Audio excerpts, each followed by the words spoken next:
Hello and welcome to The Blueprint, powered by K Marketing Co. Today we're going to talk about different website platforms, and so for that we've brought on Alicia. She is our in-house creative director and everything website guru. And what is your certification level? I am a Wix Studio web design expert.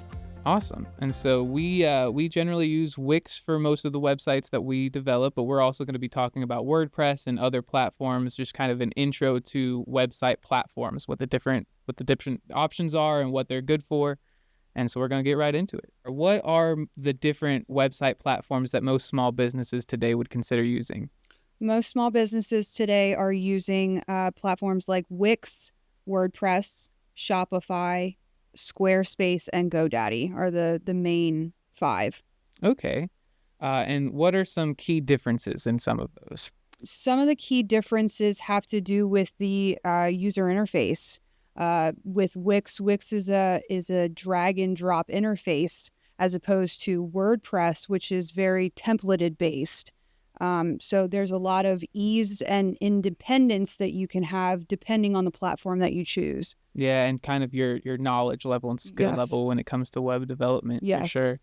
One of the key differences between these platforms that we mentioned is the difference between hosted and self-hosted platforms. And so what I mean by that is with Wix, you've got a hosted platform that's all in one. It's built so that everything from your domain, your security, your updates, your plugins, they're all under the same umbrella with the same support and the same automations and everything. And so it's very easy for a small business owner with not a lot of knowledge to keep everything running. Whereas a self-hosted platform, something more like WordPress, that's a really good option for somebody who has that knowledge and has that experience, but it does require every individual aspect to be managed separately or to be managed by the same people. And that's sometimes it becomes a headache if you don't know how to keep everything updated and backed up and secure. That can become a little bit of a hassle. It can become very expensive too, because then you have to bring multiple entities in order to manage something that isn't all under one umbrella. Absolutely. So with these different platforms in mind, which one do you think is best for big business scalability? For big business scalability, WordPress is the better option. But if you are a startup or a small business, which a lot of our listeners usually are, Wix is much better suited for small businesses and startups because everything is all under one umbrella.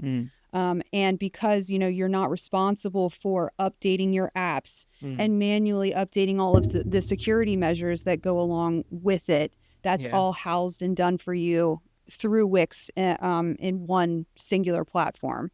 Okay, yeah, and there's not as much of a knowledge gap whenever it comes to the drag and drop editing and everything. It's more visual editing, which helps with people who don't know how to do web development. Yeah, it's a lot more intuitive than WordPress is. Okay, so WordPress is good for scalability, but Wix is good for intro to web design. So with that in mind, let's talk a little bit more about WordPress specifically.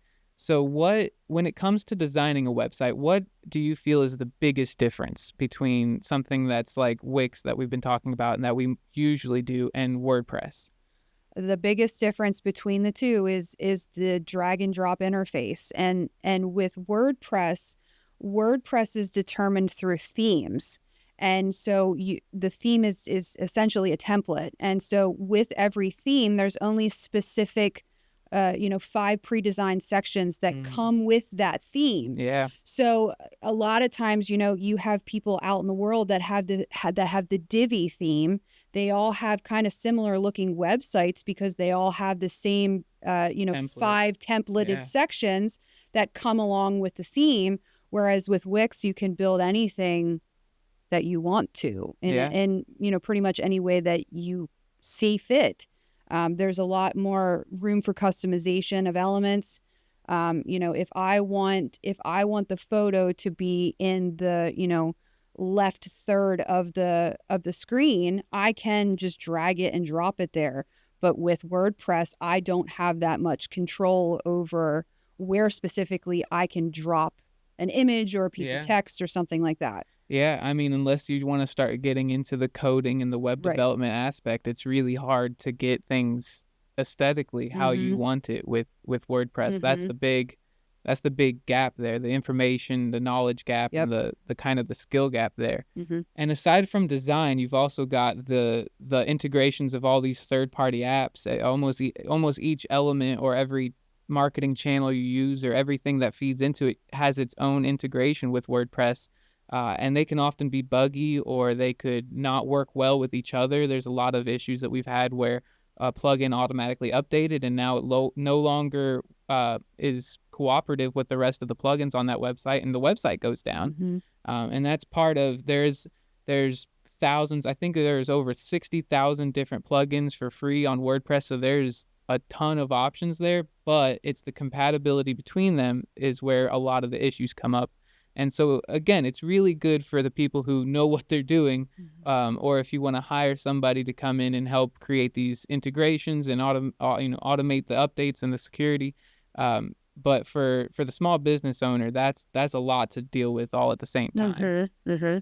Yeah, it's a time investment, and if you don't have the time to invest, WordPress is probably not for you right now. Yeah. And even past the design and the creation of the website, the next important piece is, are you going to get found? Is your website going to rank on Google? And WordPress websites have a ton of different options as far as integrations that can help with SEO. That includes Yoast and Rank Math and other sort of integrations for that. And they do a really good job with the flexibility of your website. And some of them, like Yoast, has a lot of the bulk editors that Wix has, and is pretty user friendly. But back to the same down point as all the other ones, it has a lot more time investment as far as upkeep and security of every integration, and with the SEO itself, with your technical SEO elements. Mm-hmm. So with all of that being said, we know that WordPress is a really good choice for a lot of big businesses. It's used for about 43% of all websites worldwide. And so we know that WordPress is a great platform, and it's got a lot of customization options, but the cons of it are just the time investment, the knowledge that you need to be able to use it correctly, or the money investment to hire somebody to build it for you and to manage it and keep it going, keep it secure, keep it updated, and keep it online. And so what I'd like to talk about next is what we focus on, which is more of the Wix websites. And so with that in mind, what is the biggest difference there that makes Wix stand out as far as design goes? I mean, as far as design goes, I mean, again, the biggest difference is the drag and drop, the drag and drop and the ease of the user interface. The level of control for customization that you have in the editor. And with Wix, there's a big difference between Wix Classic and Wix Studio. With Wix Classic, you could not develop the tablet side independently, whereas with Wix Studio, you have a fully independent tablet breakpoint that you can fully customize and design as well. So it's the ease of designing those lower breakpoints is much easier with Wix. You have something like instant indexing on Google, which is something that's automatically done when you have a Wix website and you push the publish button. Yeah, so as far as SEO, you're saying that whenever you're done with the Wix SEO portion, everything from the title, the meta description, the H1s, alt text on images, all those should be done if you follow the checklist, and the whole website should be requested for indexing, right? Mm-hmm. And the sitemap uploaded to Google. Mm-hmm. And that's not something that happens with WordPress unless you get the right plugins and do the work yourself. Yeah, it's usually all manually done, and with Wix, it's automatically done. So it's a huge difference and I think a huge selling point, especially if everybody's time is valuable. Mm-hmm. So how valuable is your time? Is it worth being kind of chained and shackled to the website and its updates, or can you set it for a little bit, forget about it, and go run your business? Yeah, and I like to talk about, like, when we build a website for somebody and we're talking about Wix, one of the big points that I like to talk about is when we're no longer involved in this project. Whenever the website's built, it's live, you own it, and it's your website now. and we're no longer involved, we still want you to be able to update it and use it and keep things going forward. And it's a lot harder to train people on how to do that with something like WordPress or Shopify but with Wix, there's a lot of this beginner-friendly user interface with the drag and drop, and a lot of AI customizations now too that they're doing. That once we're done with the project and hey, here's your website, this is yours, it's good to go. We really only need a 30-minute to an hour long back end training with those clients, and by the time we're done with that, they can take the website and run with it.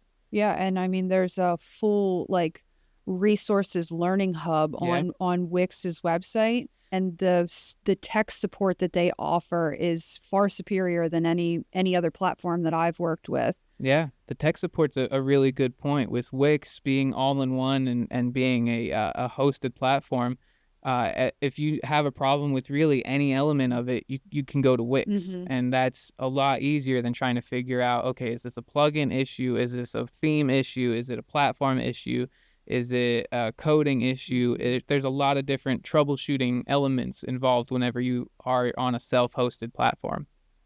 And so the support is usually a lot easier with something like Wix or a hosted platform like that. So we've talked about how it's really good for these small businesses and startups, but what about these medium businesses that they're not a national brand, but they've got several different locations, and they might be growing, but they don't plan on having this like worldwide domination or anything. Is there a good way to make their website stand out so it doesn't look templated, but they don't necessarily have to go and get a degree in website design? Yeah. So Wix offers things like animations that, kind of help you stand out. There's different types of hover animations, scrolling animations, entrance animations to help you make those pages and experiences feel and look dynamic. And those animations are they custom coding, or is that part of the templated, easy to use interface part? It's both. You can, there are pre-coded ones that come with the template, but then there's a lot of custom CSS that you can add on, not only just as animations, but you can add it onto text elements, onto color elements. There's a lot of custom CSS that you can use on the website to really make it dynamic, not look so templated, and really set yourself apart from your competitor. Okay, so that's a good point for why these startups, it's really good for startups because of the templates and because of the drag and drop editors, and it's all in one. You don't have to worry about individual elements. But then if they're starting to get worried about, as they're growing, I want more customization, I want more custom coding, there is the capacity for that. Yeah. Okay, so that's good. That's one of the big pros that we like to say when we're trying to sell a Wix website. We're talking about the longevity of it. Yeah. What else does Wix offer?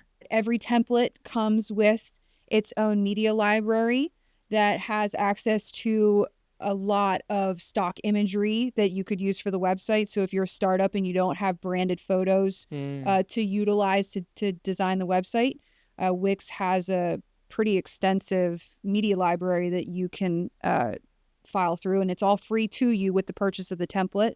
And you can also save fully designed sections of your website to use in a different section of your website. So let's say for example, you have a donation section on your homepage, and you need that same section on the actual donation page as well. You can save that section as an asset to the website, and then when you go to build the donate page, you just have to click and add that section instead of designing it from the ground up. And so one thing that a lot of small businesses tend to worry about whenever we start talking about Wix, or whenever they come in with a different website and we're talking about transferring to Wix or anything like that, is the performance of the website. But Wix has invested heavily into the performance of all of their websites, as far as, it's all in one, it's a hosted platform, and their standard is the same as Google's standard. They use the same core web vitals, and they want to make sure that you don't have to sit there and worry about, are my pages loading properly? Are they loading quickly? There's a lot of things that Wix does and has put in place for you, so that it'll tell you if there's anything you need to do. So we're talking a lot about Wix and a lot of the pros for Wix and good reasons to use Wix, because that's a lot of what we focus on here and a lot of what we use for our clients. But like with any other platform, there are some drawbacks naturally. And so what are some of the drawbacks or some of the cons to using Wix? Yeah, so some of the cons to using Wix would be that all of that freedom can lead to a lot of inconsistency as far as the visuals of the designs go. It can cause breaks in that visual consistency across all the pages. And quite frankly, there are a lot of choices, and all of those choices can be very overwhelming if you don't have the knowledge base, to back it. Yeah. A lot of those choices can be very, very overwhelming. Yeah, you need a good design eye to not only kind of wade through those options, but to also, like you said, keep the branding and the feel of the Hmm. website consistent across different pages and different breakpoints. So with that in mind, with these different breakpoints, we're talking about the desktop, the mobile, and the tablet versions of the website. Does that happen automatically? Does it create a mobile website for you whenever you create a desktop website? Yeah, so the mobile design isn't fully automatic. You have to manually adjust the layouts Okay. on those breakpoints. So, like if we're talking about classic, you will be responsible for the desktop and the mobile side of the breakpoints. But with Studio, you'll have the tablet breakpoint to design as well. So you will have to go in to the tablet version, to the mobile version, and adjust the designs and the spacing on those breakpoints. Because a lot of times you're going to find that you have overlapping elements that look great on desktop and they're sitting exactly where they should be on desktop, but when you cascade down to a smaller breakpoint, your logo is halfway off the page and not visible to the user. Yeah. Yeah, we've seen that a good bit where somebody will come in and say, like, I designed my website, it's beautiful, I love how it looks, but when I pull it up on my phone, it's trash. Hmm. And that's just because they do automatically create that separate version for you, but they don't automatically design it for you. Right, and in this kind of world where everything is so Oh yeah. mobile heavy, you making sure that your at least your mobile side is fully responsive, looks great on the design. But we're really starting to see also the tablet version too. Yeah. Like how many people carry around iPads all the time? Yeah. And designing for your ideal customer. Is your ideal customer carrying around their phone more? Are they carrying around their iPad more? Or are Yeah. they on a laptop computer? Like, you know what I mean? Yeah, and that's something that with any of these website platforms, you want to make sure that you're being intentional about not just the design of the website itself, but how does that translate to mobile? Mm-hmm. You'll find with almost every website, the majority of users are on mobile. Mm-hmm. That's just the way that the world works now. You have a computer in your pocket, most people tend to go to that first. Mm-hmm. And so you want to make sure that you're leaving a good first impression with mobile, and that it's not just left up to whatever Wix kind of sets it as, or whatever platform you're using sets your desktop design as once you go to a different breakpoint. Mm-hmm. And another thing to keep in mind is definitely the performance as far as background code, right? Because Wix is a visual editor. And so there are times where, because of moving things around and not realizing so much of the code going on in the background, you could end up with some jumbled background code, which could affect your SEO or your load speed and performance. And so you want to be mindful of that. But Wix specifically, when we talk about Wix, has some really good troubleshooting and self-auditing for those. But with all visual editors, you want to make sure that your background code is clean. Well, and to enhance your point, in order to be ADA compliant, making sure that that code is accurate would affect a screen reader. Yeah. Because the visual of it doesn't match the code that's on the background. So like a screen reader would be reading an incorrect code Right. for an image. Absolutely. And that usually ends up happening once you have something on top of something else. You have layers upon layers, and some things are hidden. So when you're visually, you're building with the visual builder, you don't see those, but they're on the Mm-hmm. page. So when we're talking about Wix, the bottom line is that Wix offers a professional grade hosting all-in-one platform that's really good for performance, SEO, scalability for the most part, and customization. And so that works well for most businesses. And when we're talking about the differences there between Wix and WordPress, which is the two major ones in the market, and that's why we harped on them so much, the difference there is, I like to say, is it's the same difference between Canva and Illustrator. If you are starting off and you're not a full-fledged graphic designer with all this experience and knowledge of, Adobe or all the different technical aspects, the drag and drop elements to Canva are really good. And you can make something that looks professional quality with Canva very easily. And Canva also offers these customization options that you can get a little customized in there, and you can make things exactly how you want them, but there are limitations that you can hit.